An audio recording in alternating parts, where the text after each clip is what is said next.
Good morning, Villa fans, and welcome to another episode of Aston Villa Transfer Talk, and also a match reaction to last night's glorious victory in the end against Celtic. And we'll talk about this man here, Mr. Morgan Rogers. Morgs, absolutely fantastic. What a baller! What a baller! Obviously big sort of news on the pitch, off the pitch, that I wanted to cover. Grab yourselves a cup of tea, grab yourselves that tube of Pringles. This is going to be an in-depth look at last night's performance and also all the speculation that's surrounding Aston Villa at the moment and what we've got, I think, until Monday, sort of four or 5 days left of the window. And I imagine it's going to be a very, very busy 5 days. We've let players go that we need to replace. We had players injured that we needed to replace.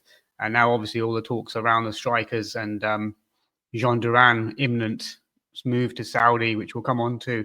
But I didn't want to take the gloss away from what was a great performance from this man, Morgan Rogers, in your picture last night. And what a terrific kind of achievement for Aston Villa as well to finish in 8th position in the Champions League. Unbelievable. When we made it last year to the Champions League, I think most of us were just here to take part. I couldn't expect in our wildest dreams to end up in 8th position and make it down to the last 16. And that is exactly what we've achieved. We've had some really, really iconic, historic moments that we've created. Obviously, the win against Bayern Munich coming to mind straight away. RB Leipzig away win against them. Wins against Young Boys and Bologna as well. And now we're into the last 16. Not only does that kind of give us a little bit of a rest in between for we avoid the playoffs, but it's also a huge kind of money spinner for the club as well. I think by finishing in 8th position, I think we secured 12 million just for that. And I think the prize money overall in the Champions League at the moment that we've achieved has been over 40 million in prize money just for the games that we've had. So it just goes to show why the Champions League is so important for clubs like Aston Villa, the revenue, the PSR point of view. And, what a great way to sort of top off the Champions League sort of 8-game group stage with a win yesterday. As I said in my instant match reaction, supporting Aston Villa, it's not good for your health. It should come with a health warning. It's not good for your blood pressure. 5 minutes into the game and we're 2-0 up, absolutely coasting. I'll actually admit I missed the first 2 goals. I was actually in the toilet having a quick piss, come back, and it's 2-0. I'm like, wow, what has just happened there? And then, obviously started the game absolutely fantastically well. Jacob Ramsey combining well with, I think it was Tielemans who played the ball into him. And then he sort of accelerated away and cut the ball back at a good pace into this man here, Morgan Rogers, to apply a first-time finish across Kasper Schmeichel, and 1-0 after like 2 minutes, I believe that was. And then only a few minutes later, another good little move as well. I think there was a Kamara winning the ball in midfield, picking out Ollie Watkins. Watkins plays a ball into Morgan Rogers.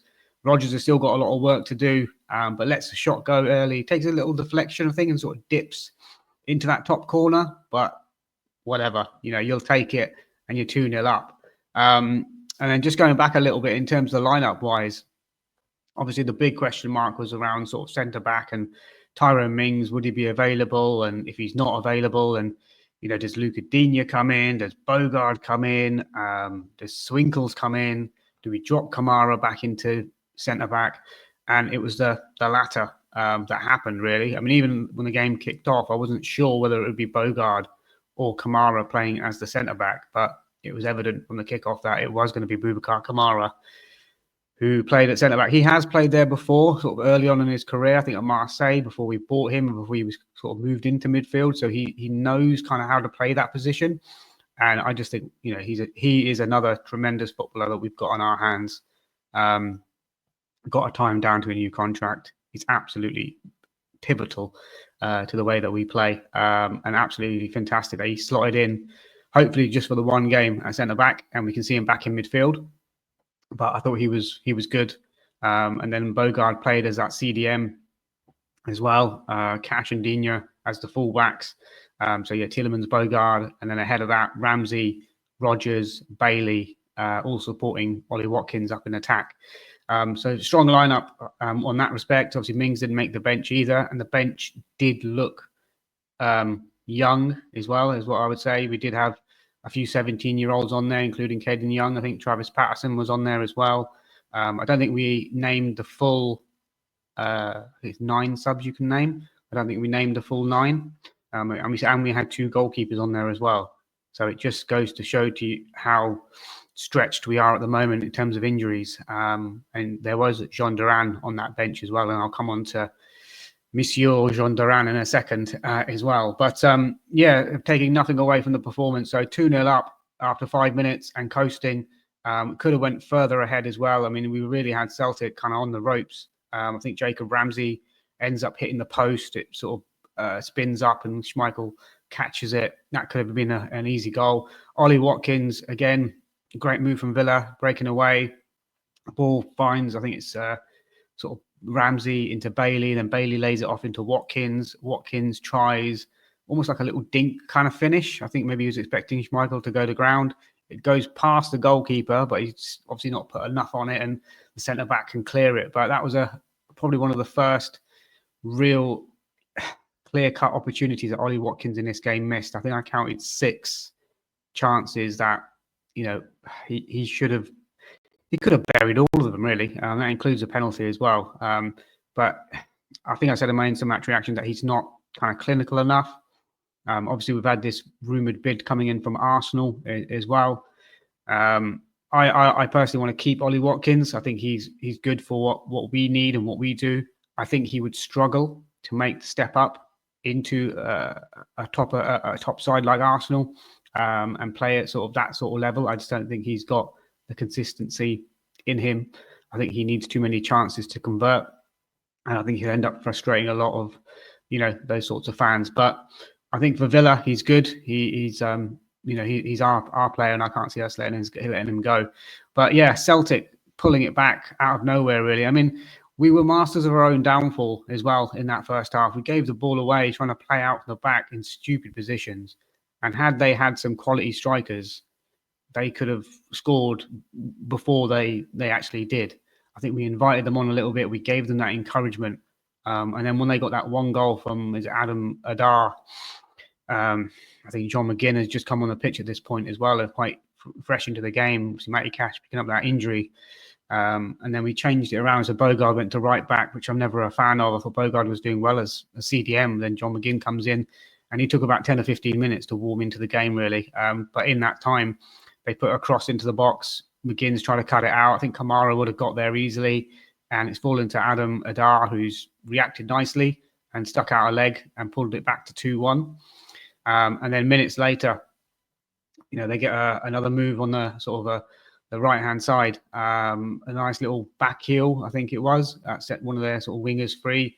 He's putting a lovely low cross. And again, who's picking up the striker? No one near him at all. Conser was out of position, I think, a little bit. And the nearest person to him was Bogard trying to cover around the back post. But, you know, he gets it and it's 2-2. And at that point, I'm just thinking, this is typical Villa. It's only Villa that can do this. Coasting at 2-0, should be 3, maybe 4-0 up. And we're going into the break at 2-2. But so it was kind of frustrating on that side of it. But I think Unai Emery obviously had a word with them at half time. And we came out really on the front foot. Didn't allow Celtic too much in behind. Really sort of squeezed the play. Put our centre-back sort of 10 yards higher up the pitch, because you're playing on the halfway line, and we were sort of camped in their half, really. And again, chances came. You know, Ollie Watkins having a chance. I think Kasper Schmeichel made a save with his leg. Another chance for Ollie Watkins, where again he's trying to dink the keeper, and again Schmeichel puts out an arm and saves it like his dad used to do, sort of spreading himself and making himself massive.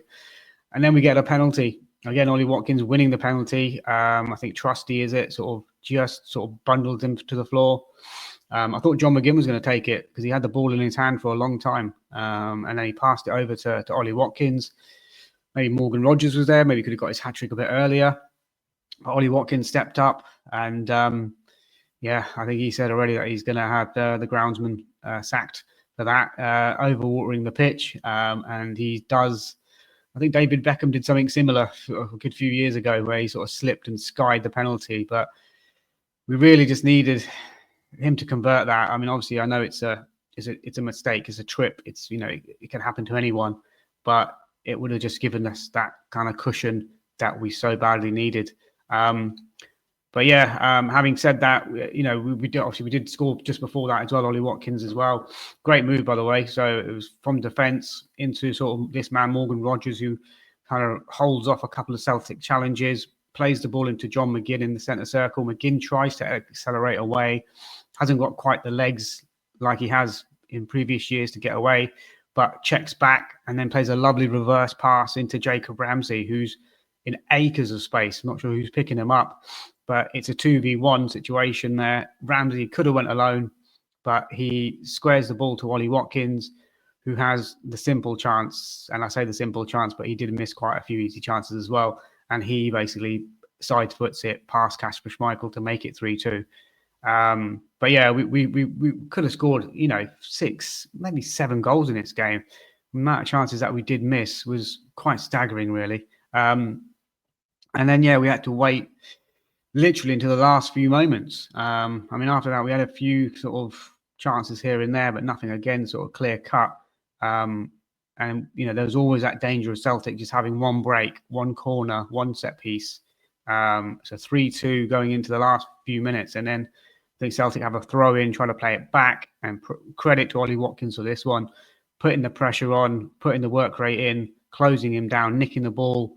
And then I thought he was going to try to go alone, but he was obviously taking it past or round kind of Kasper Schmeichel and moving away from goal. And then Morgan Rogers is just there and calls for the ball, gets it, and he just about manages to side foot it home and slips as he does it as well. But, it was the game was never safe.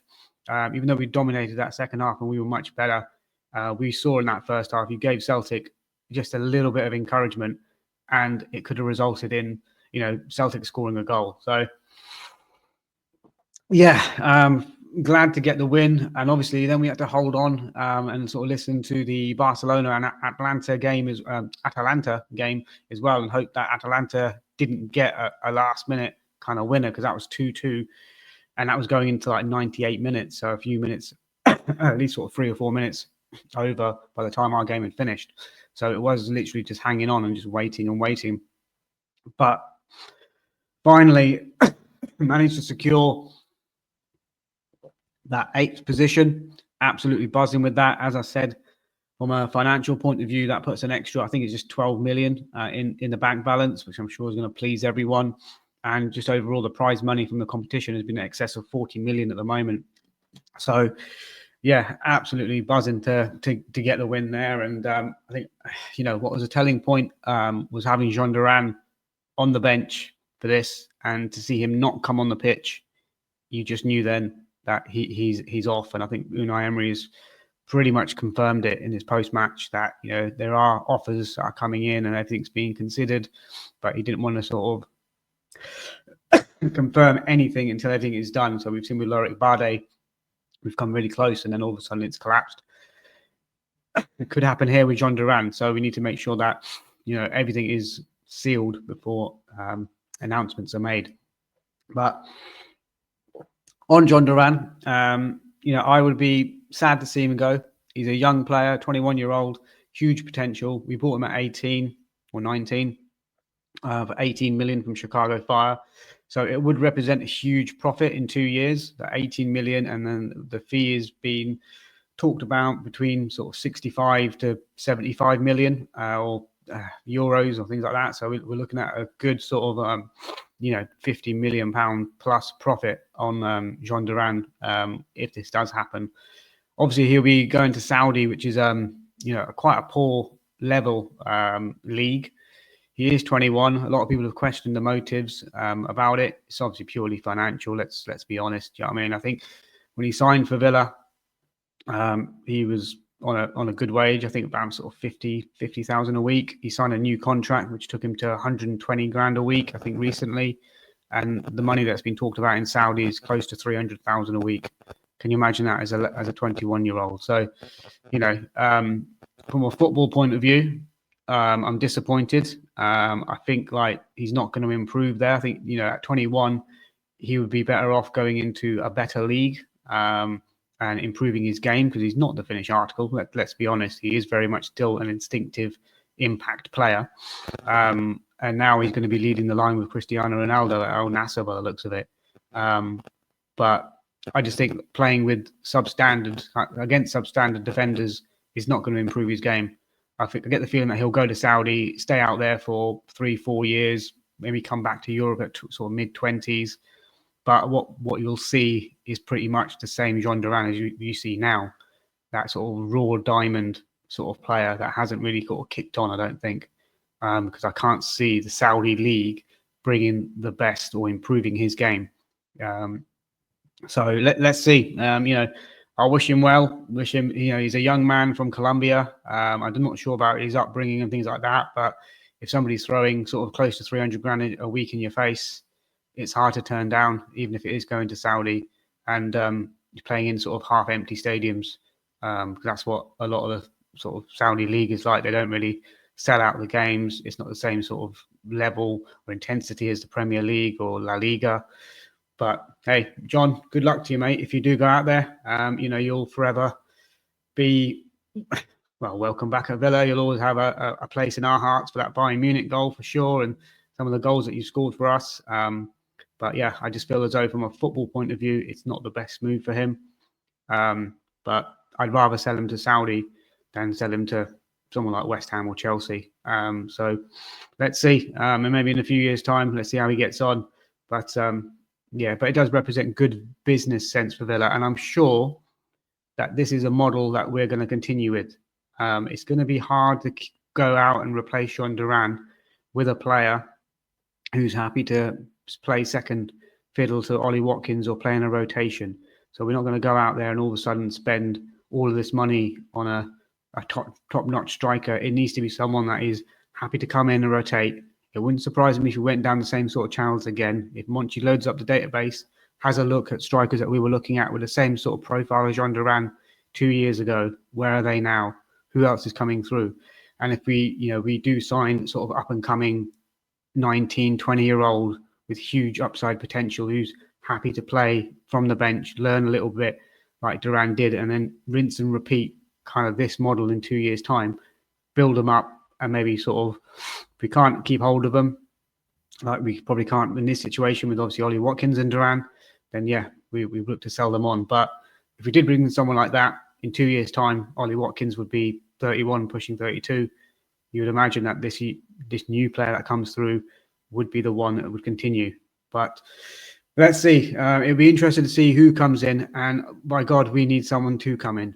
If Duran does go now, we can't just continue with Ollie Watkins. We've got too many games coming up.